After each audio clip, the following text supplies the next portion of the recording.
analysis, ladies and gentlemen. Raila Amolo Odinga is a politician in big dilemma.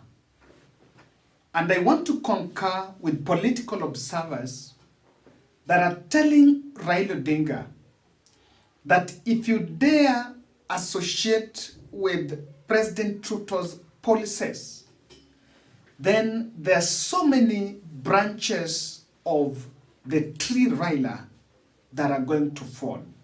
So many branches are going to fall. And that will be the start, that will be the continuation of what Babu Owino says long con. In this podcast, I want to tell you the intrigues of the ODM MPs and how ODM MPs ganged up against Raila Odinga, and he has no option and is considering a U-turn. Kindly subscribe to our channel and kindly partner with us to help build the 3 houses for our elderly members of the society coming from Kakamega. From Tuesday, we'll pitch tent in Kakamega to construct 3 houses of to these elderly members of that society. One thing is that they are widows with no support system. Of course, I've understood one is disabled. The one in the grass-thatched house, which is really, really demanding, that house, when it rains, and of course, they're almost getting to that rainy season, that house, she cannot live in that house. Now she has to move elsewhere. So that is what their case was actually forwarded to me by an area chief who informed me about their plight and decided that in the month of March, we are going to be a blessing to them. Of course, with the wheelchair that is needed, we are looking at a budget of 300,000. We've already so far gathered 56,000. And my plan is that by the time we get to Monday, if by Tuesday morning, we shall already have made around 150, we can start building on Tuesday so that the whole week will be there. I think that project will be accomplished. And I want to say thank you. Thank you very much. Thank you very much for your support. Let's continue doing kidogo kidogo hujaza kibaba. I want to explain this and say, after the meeting in Busia was dubbed ODM at 20, the Friday meeting, do you know what happened? That meeting was not held in Busia town. Why?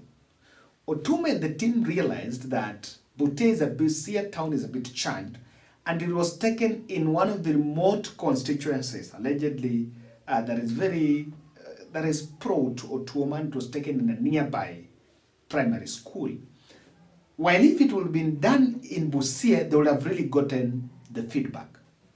I insist and repeat that by the time Raila left Mombasa last week on Tuesday, with landing in Kisumu for consultative forums, there was nothing like consultation. He had already made up his choice, and he was just going to confirm to tell the people what he wanted to do.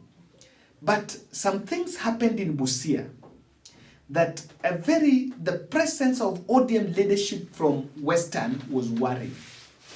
And even Babu Owino and a host of several other ODM MPs skipped the meeting. Even ODM MPs from Kisii County, including the senator. You know, people don't know, Onyonka is an ODM senator. Skipped the Busia meeting. And things have been thick for the party. So Raila met a section of ODM MPs to ask about on Friday, of course after the meeting, to ask about the perception that was going on, and it is emerging that Odinga is worried of a looming mass defection from the party, with the Western wing warming up for DAPK. Caleb Amisi and the camp are warming up for DAPK if ODM is not going to be accommodative.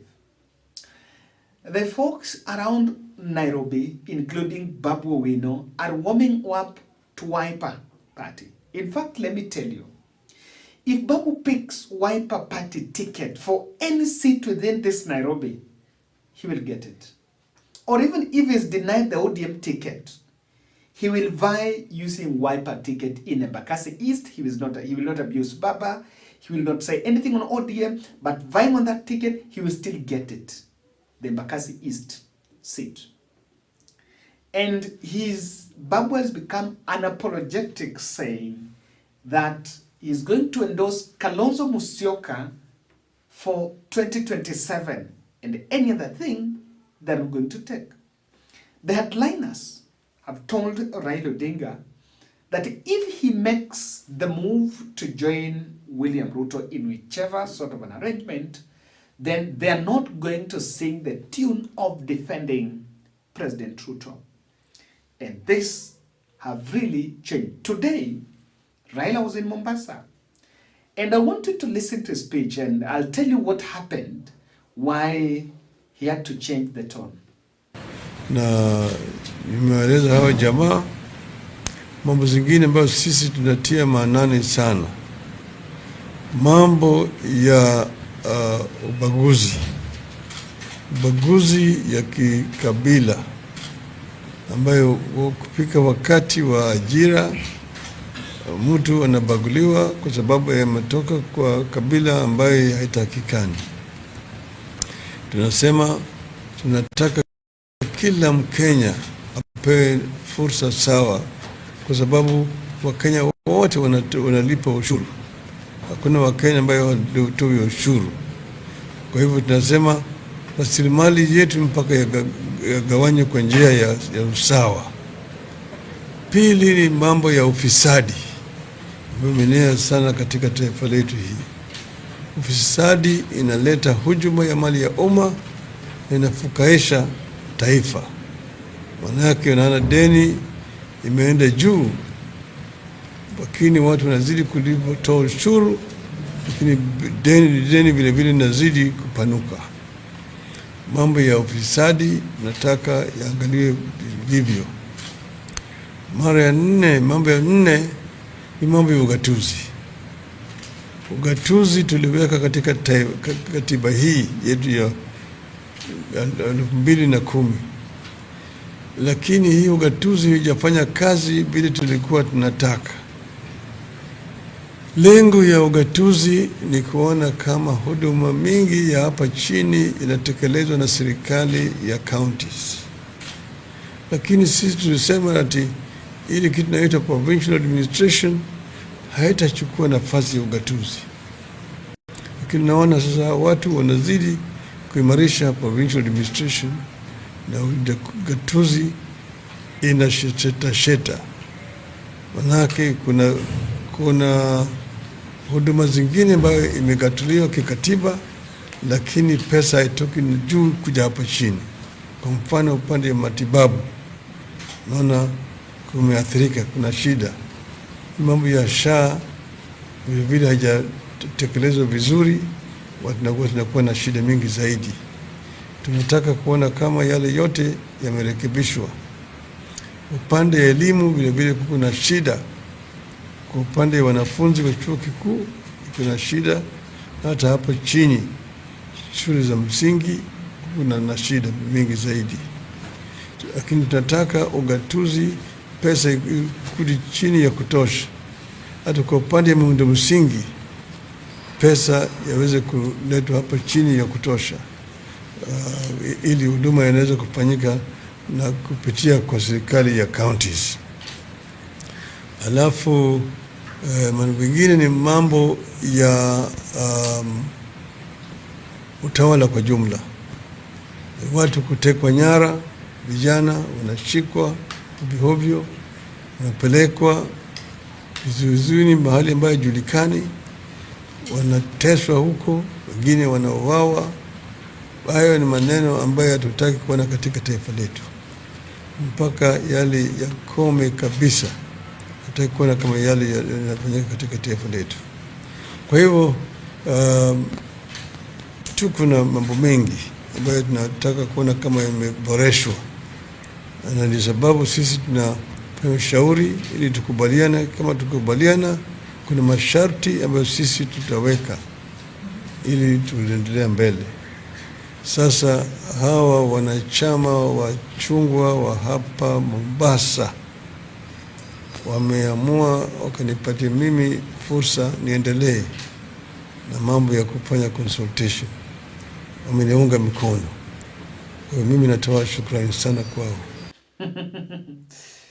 So let me tell you, that press briefing was done on the governor's office. So when he arrived, of course, he was received and proceeded for a consultative forum with a section of ODM grassroots leaders. The grassroots leaders are normally organized, and of course it's within the party structures that they are brought. They're given some stipend, and it's normally a one-way. But the meeting was very deep, with members of the party telling Raila, Ruto is a no. So throughout these consultative forums, you'll understand that Raila does not want to make press briefing in front of the grassroots leaders. And that is why the statement was done later. So throughout those consultations, with the media reportings, things have not been easy, and even an effort to sell what was portrayed as an effort to sell the handshake with William Ruto has backfired, and Odinga cannot dare take that because so many factors are at stake, and even the ODM party can crumble. We understand Raila going back to Mombasa this weekend was strategic because the team that is allegedly working on that power sharing deal are holed up in a Mombasa hotel. They never left Mombasa, as the team from both two sides are actually retreating in a Mombasa hotel to produce the document that is going to bind the two gentlemen. As regard, they said, Raila is Ruto's breathing, is what is the air Ruto is breathing. And if Raila says no, all is done. I can tell you things are not easy. But of importance is this. What is the objective of Raila changing tone and now saying, I have some irreducible minimum? And I think Raila's time in Kenyan politics is up. Baba has done everything he can do, but I strongly feel that he's exhausted. He's exhausted. William Ruto should leave Mzee to go and rest. And William Ruto should sort out his issues with Kenyans. The issue of still moving Mzee around here, I think is done. You know, this thing was about consultation. If you want to know that there was no consultation, it was just about what he's saying. Now he's talking about irreducible minimums. Because there are so many other factors happening. Number one, Raila is feeling the betrayal tag. Already, even by the time there was that handshake and the experts were donated to government, and then it ended up with some with Raila launching his bid for AU seat. Things have not been working right. But the fact that the country is talking about governance, and no government has been popular. I know Raila has been in government, has been in this politics for more than even me. I know he understands. No government can be popular. So even as you make the decision to say, I want to support, he comes from that. He really understands that point. And I think that the speeches then is making, the utterance is making about irreducible minimums is because he wants to shed off the betrayal tag. The other issue is the disconnect with the MPs and the crumble of ODM. ODM party is Raila Odinga's franchise, is Raila Odinga's enterprise. So that is the business that is collapsing. And I'm very sure he cannot withstand the storm of ODM collapsing. And one of the things that is going to happen is this. If you join William Ruto and the MPs are not tagging along, then that decision is not even going to help.